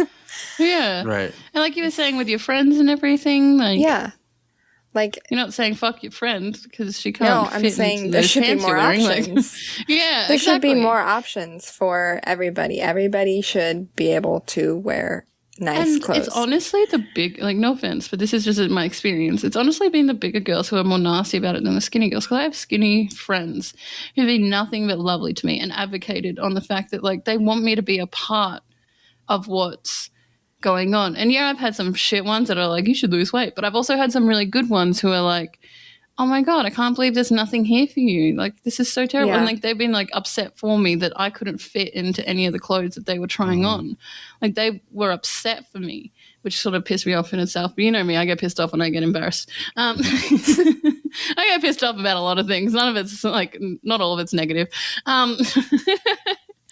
I think people are just hurt, though. No, I think people are. Yeah, no, I understood what it was for what it was. You know, like even though I was pissed off, I was like, "Oh, how dare it put me in this situation?" Like, no, I mean, so like, I mean, if you're speaking, you said that most of your negative experiences have been with like bigger women, but I think that's coming from negative. Isn't that coming from just a place of hurt?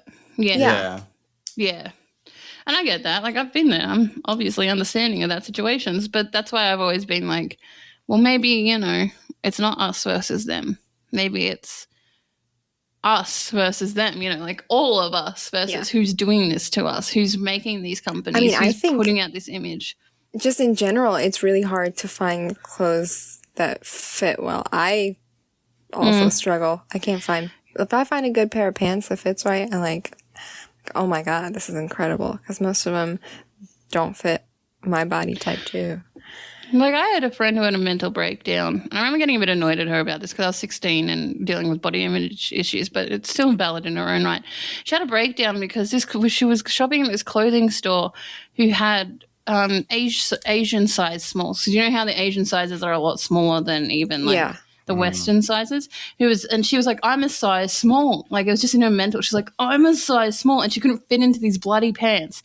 And it was giving her like this psychotic episode of like just, I'm a size small, and she was just breaking down over it because she couldn't fit into these bloody pants that were size small, but they were smaller than like what an average size small was. And I was trying to explain it to her, and I was just getting really frustrated with it because I'm like, I can't, like, I couldn't deal with it mentally. My other friend came in and was like, yeah, you're a size small, and like helped her and everything. But it was just so, like, it was so interesting to see, like, looking back on, like, it affected her as well. Like, It's unreasonable. Yeah. Who fits into these clothes? And if you do fit into these clothes, I don't have anything against you, but this stock standard, it's so unfair. The society too, like there's so much stuff that comes with like having a certain number on the scale or being a small or being a size 3 0, or whatever crazy size it's supposed to be. Like, and those numbers don't matter. Because, first of all, weight is a totally weird way. Because you can't tell how much muscle someone has. You can't tell how tall they are. All that stuff.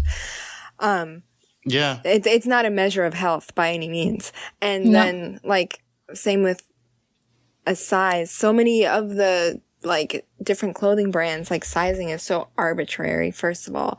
And then, second of all, it doesn't matter if it looks great on you. Like, if the clothes make you look good and feel good, then it doesn't matter what size they are. I think my mom, she went on a trip to Vietnam, and I asked her for, like, some comfy pants. And because she, they had, like, all the stores with the classic, colorful, comfy. Yeah. Anyways, and she bought me a size medium, which is like my normal size, and they were like, I could barely get them over my calf. No, I needed like an extra large in order to fit into those pants. I was like, Mom, why would you think that that would be the same? These like handkerchief size pants. Like when you pull it out and look at it, you're like, that's not gonna fit. Like that's like my dad gonna be like, no. I'm gonna be busting out all over the place. Oh my gosh. You can tell if you know yourself, if you're honest with yourself. Yeah. Ooh. But I don't know. It's just that whole diet culture, clothing culture. It's just, it can be really What if there was a store that like named sizes completely different things, like they weren't numbers? Like that'd be cool. Like a blue, even colors if they use like colors. Or like, I don't know, animals. I don't know. That was you should not use animals. You're right. Worst. Animals are bad. They're gonna run with that. They're gonna be like, elephant. Let's bring it back. Let's bring it back to vegetables. Fruits and vegetables wouldn't be too bad because they come in different shapes. So it's like you could be like a pear, apple. Like you're a pear, you're an apple, you're a squash. You know what I mean? Like it's like different shapes that you banana. Yeah, you're a banana. I don't know what that person. Anyways, like. I was just trying to think of a system. I was just trying to think of a system that wasn't like a grade, because it kind of sometimes the number feels like a grade sometimes. Yeah, or it can. I think our psychology at this point in time needs to change for it to be better, in the sense of like anything you can put in, we can turn into a negative. If that makes sense. So it can be like, oh, you're a squash. Oh, that's so big. Like squashes are huge. I'm a banana. I'm small and slender. Like, you know what I mean? Like anything can have a negative spin on it. So it's like a whole, like I get where you're coming from because I love that. But unfortunately, I feel like that would be just a bit of a quick fix. Like it wouldn't change. Yeah. But you still should kind of probably be like, oh, you're a banana? Do you bruise? Like, it's just like...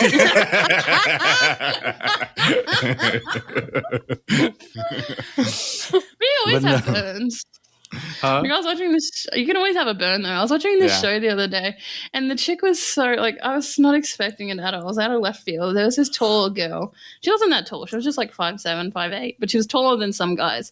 And this guy came over and he was like, "Why are you so tall?" And she was like, "Why are you so short? Damn, why are you getting up in my business?" And I was like, "Oh, that," because I'm just so used to women in media being all like, "Oh, he hurt my feeling," but I was like, "Nah, yes, slap back at him, get it!" Like I was so happy. Claire's in the back, that like short motherfucker. Claire's like, "Fuck him up, fuck him up." I was like that in Black Widow too. I was like, "Get him!" I love that about you. Like I love that. I'm here for you.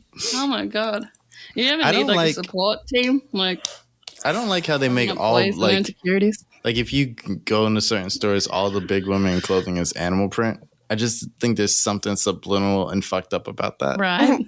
Yeah. I don't know if I've had that experience. Yeah. They're like, you're either a zebra or a leopard or like you're a tiger print. And it's just like, yeah. Why? Some stores do that. That's Other weird. stores love block colors. Like, that's so flattering.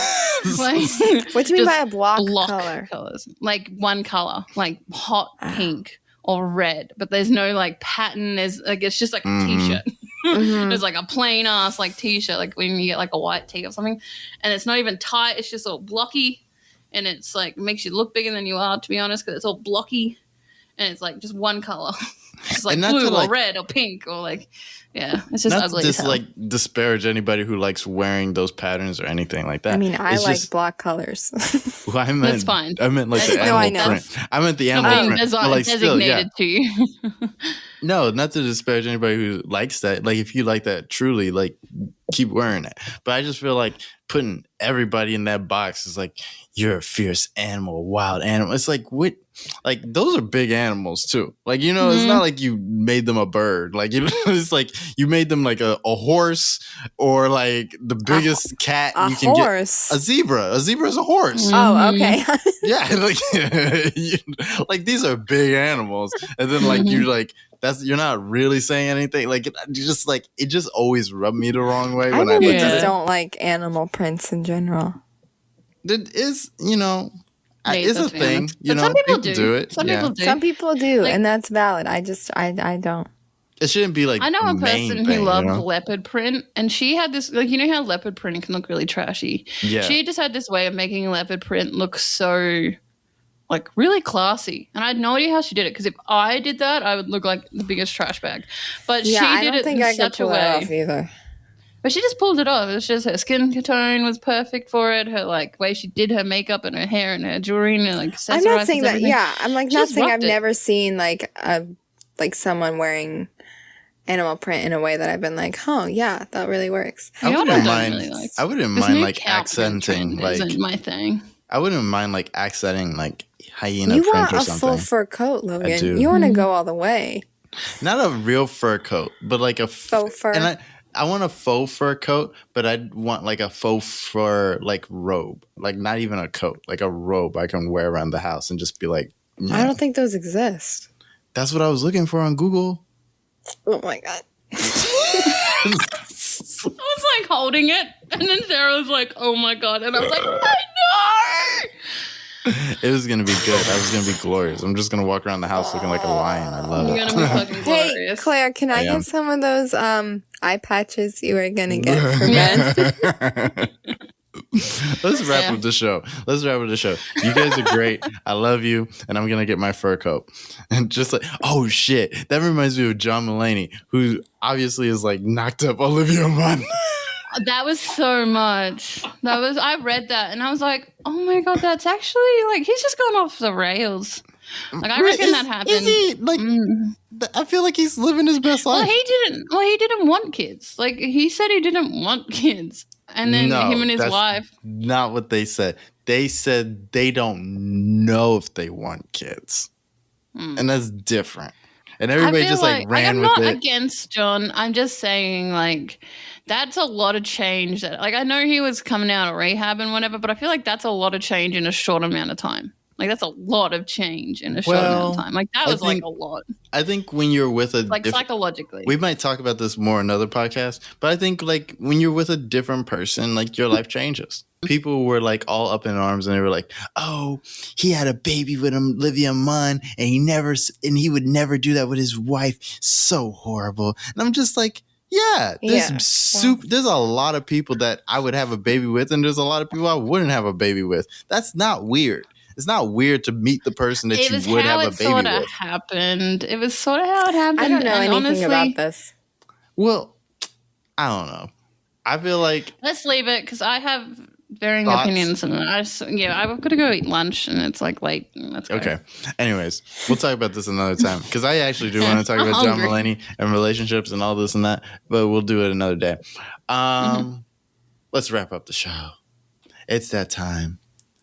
Sarah, if you don't know how things work here, but you do because you listen to every show.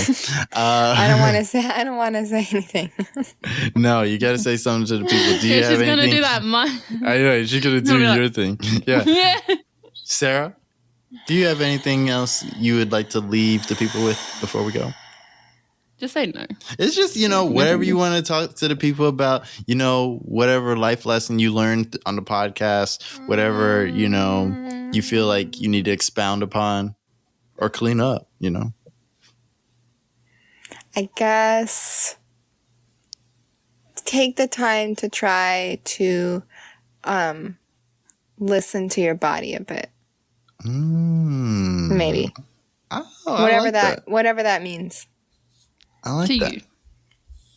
That's a good. See, look at that. That was excellent. Thank you, Claire. Do you have anything you want to leave the people with? No, man, I'm good. You go on. No. The people need to know. Claire, if I did it, you have to do it. That's I was true. joking. It's all good. Frig. What was I going to say? I got caught up in my bit. Don't be a Claire. Be a Sarah. Be a Mitchell. But don't be a Claire. No. Oh, no. No, be a Claire. Be a Claire. Oh, yeah. Well, be a Claire when you come, the things I like about myself you should be, but the things I don't you should be. So, Well, yeah, same. yeah. Well, do as Claire says, Valid. not as Claire does. Claire does. Yes, Oh, exactly. Yeah. Yes. Yeah. Unless it's hyping up other women who need some retrospect, then do that. That's important. Oh, yeah, that's another good thing to say. Support other women. Yeah. We're all Sarah, in this you together. had your turn. You had your turn. Shut up, Logan. We're sharing a turn. You're sharing a turn. Aww. Oh, that's so sweet. I like Women it. sharing. Yeah, women Yeah, That's there what sharing. we you got go. to do. Lead by example, You've got to make sure that, we realize that we're all in this together and that we're not enemies with anybody. There isn't skinny women and fat women. There's just women. There's not black women and white women. It's just women. I don't know remember about that one, but okay. Why? No.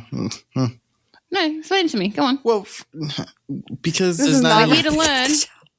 You want to learn? Yeah. Why Teach me. Why you gotta say there's no black women, there's no white women, there's just women? Why you No, gotta I go didn't with mean all that. women? Yeah, that's what I'm saying. That's why I said.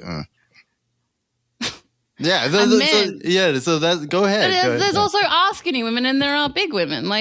Just because that's that we have our different things doesn't mean that we can't support each other. I support black women as much as I support skinny women, as much as I support fat women, as much as I support Asian women, as much as I support every woman. My point was a woman, it's for women. I know, Claire, but no. Fuck you. Because our identities are important, and we can't just erase that to. I'm not meld saying into they're not one important. identity. I'm saying support each other despite what your identity is. Yes. Yes, I like that one. Did you get that, Sarah? I think the intention was right. It just came off in a way that was triggering. Yes. I'm sorry if you were triggered. Yes. Wow, sorry, that's Logan. not an apology. I'm not sorry, I learned Logan. about apologies today. That's not an apology. Claire, it's good. Oh, you were listening to that today. Anyways, Claire, it's good. It's good that you explained it because you wouldn't want it to be left like that because it could trigger somebody else. So the explanation was a good thing. Okay. Yeah, somebody worse than me. Anyways, I am not the final form of what could ever happen to anybody. I don't know why anybody hates when I say something. You know what I mean? I am the mildest Because form. it's fun. Okay. Anyways, I'm going to say my bit. This was, for the most part, a very wholesome show. It was very nice. It was very clean. It was very cute. It was. I mean, by our standards, I felt like It was not clean, Mr. Gobbles on mic. that was a throwback. That happened before. It's not. It's not necessarily dirtier than where we've been before. This is going to get an explicit rating just as much as everything else is. Thank you very much. Oh, I just put the explicit on there.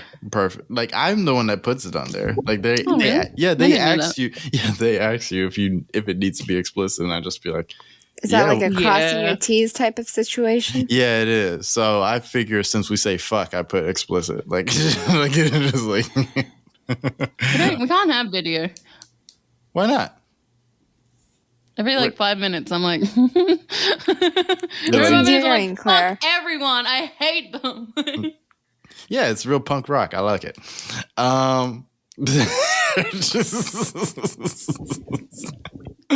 It's the industry, baby.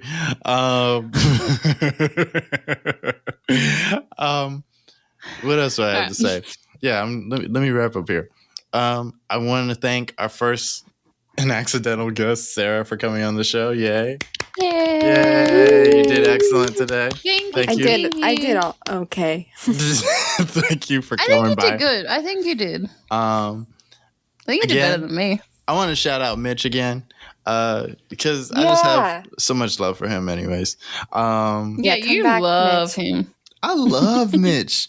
Mitch is you really do. Mitch is You're my so much guy. nicer to him when he's not here, though. I don't know if Mitchell knows this, but Logan used to talk about you before I even knew who you were. Like, he would always be like, my friend Mitch is doing this or whatever.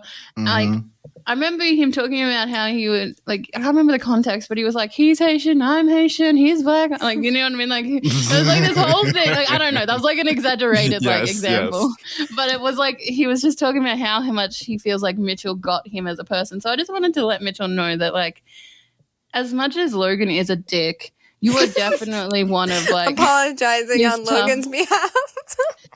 I do it all the time. I don't know if you listen, but I do. You are definitely one of his, like, top people. Like, I don't know if I think he does know that. Like, Mitchell plays a lot of roles, but I think he does know that. Like, you know what I mean? I think he does know how much he means to you. But I thought I'd just share that little story about how. I'm glad you did. Because he wouldn't believe it from me. But like, no, Mitch is my dude. Like, he knows he means something to you, but like, he never believes Logan. Yeah, I feel like Mitch knows he means something to me, but he just doesn't know what that is.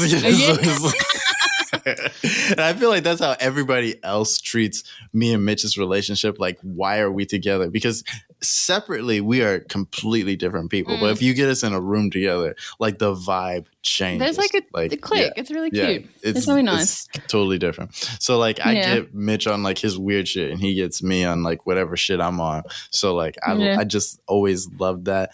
And Mitch has this quality about him. Now y'all got me talking about Mitch. Mitch has this quality about him that's like so offbeat and so human at the same time, and so like innocent. That like, oh, he would hate that you said that.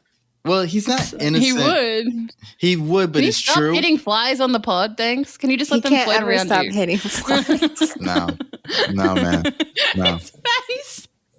I've gotten better. I'm talking about Mitch right now. He hunts them actively. I believe that. After the show, I'll tell you a story, Claire. No, but Mitch is like, he's just that personality that, like, in one sense, like, he's like an idealized form of what people want to be. You know what I mean? And he tries to live that. And I love that about him because, like, as grimy and dirty as I like to be, like, he gives me like another view of like another life. And I might not live like that ever, but it's nice to know that exists for me. You know what I mean? It's just nice and beautiful that exists in this world. I think and somebody's willing to try. You know what I mean? I think he's a lot more complicated than people make him out to be. I think he's incredibly intelligent. A lot of layers. Yeah. He's an onion. Like, he is an onion. He has layers. I'm sorry, Mitchell. I was trying to say something really nice about you, but this one, like, a mess. So we're just going to stop here. But I love you. I miss you. I miss you defending me. Like, Sarah does all right, but you're my hype man. I miss you. He is your hype man. This is low-key how we see if the pod is cursed or not, because, like, every time we talk about somebody who's not here and how much we love them, they don't show up for the next pod. Let's ignore episode 1, shall we? So, yeah, let's ignore that. We did that for like almost 3 episodes in a row before we were like, Hold up. Anyways, if you like the show, like I say, if you like the show, share the show. If you hate the show, share the show. Like, share it with your enemies, share it with your friends. What do I got for you guys? Stay safe. Drink your water. Wear a mask. Stop breathing in everybody's face. Stop sneezing in everybody's face. Sarah, I'm kidding. Yeah, everyone's face I see, I want to sneeze on. She's just like, ugh. It's just like, stop it. I Why? A terrorist. Anyways, if you're listening to the show at night, in the morning, or whatever, I just hope you have a good day, a good night, a good evening, a good lunch, a good dinner. Baby, it's over now. It's not. You're gonna make me forget my rap. I love you guys. I love you, fans. Thank you for listening.